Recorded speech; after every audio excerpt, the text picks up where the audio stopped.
നാശം പിടിച്ച ഫോൺ എപ്പോഴും അങ്ങ് സ്റ്റക്ക് ആവുമോ? മോനെ ഈ ഫോൺ അങ്ങ് മാറ്റി നമുക്ക് വേറെ വാങ്ങിയാലോ? എന്തൊരു പുതിയ ഫോൺ? ഈ പറഞ്ഞ 3 ഓപ്ഷൻസ് മാറ്റി കഴിഞ്ഞാണല്ലോ നിങ്ങളുടെ ഏത് പഴയ ഫോണും അടിപൊളിയായിട്ട് പാറിപ്പിറക്കും. അതെങ്ങനെ? ഞാൻ കാണിച്ചു. ഇതിനുവേണ്ടി ഈ പഴയ ഫോണിന്റെ സെറ്റിംഗ്സ് ഓപ്പൺ ചെയ്യണം. എന്നിട്ട് ഈ അബൌട്ട് ഫോണിൽ ചെന്ന് കഴിഞ്ഞാൽ ഇവിടെ നമുക്ക് ഈ ബിൽഡ് നമ്പർ കാണാൻ പറ്റും.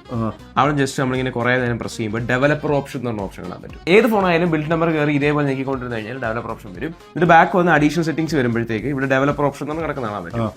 ഇത് ക്ലിക്ക് ചെയ്തതിനു ശേഷം താഴോട്ട് വരുമ്പോഴത്തേക്ക് നമുക്ക് കുറച്ച് ഓപ്ഷൻ കാണാൻ പറ്റും. ഇവിടെ ആനിമേഷൻ എന്നുള്ള കുറേ അധികം ഓപ്ഷൻ ഉണ്ട്. അതായത് window animation scale, transition animation scale, animated during scale, ഈ സാധനം എല്ലാം ഓഫ് ആക്കിയിട്ടുണ്ടാവും. അത് കഴിഞ്ഞിട്ട് ഈ കിടന്ന ഓപ്ഷൻ കണ്ടോ, ഫോഴ്സ് 4x MSAA, അത് ജസ്റ്റ് ഓഫ് ആയി കിടക്കുന്നത് ഓൺ ആക്കണം.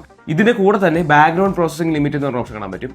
അത് കിടക്കുന്ന മാറ്റിയിട്ട് സ്റ്റാൻഡേർഡ് ലിമിറ്റ് ആക്കണം. ഇത്രയും ചെയ്യുമ്പോഴത്തേക്ക് നമ്മുടെ ഫോണിനകത്തുള്ള ചെറിയ ചെറിയ ആനിമേഷൻസ് പ്രോസസിംഗ് ഒക്കെ ലിമിറ്റ് ചെയ്തിട്ട് നമ്മുടെ ഈ ഫോൺ വർക്ക് ആവുന്ന രീതിയിലേക്ക് മാറും. അതുകൊണ്ട് തന്നെ ഈ എക്സിസ്റ്റിംഗ് ആ ഒരു ഹാങ് പോലത്തെ സംഭവങ്ങളൊക്കെ മാറിയിട്ട് സ്പീഡ് ആവും.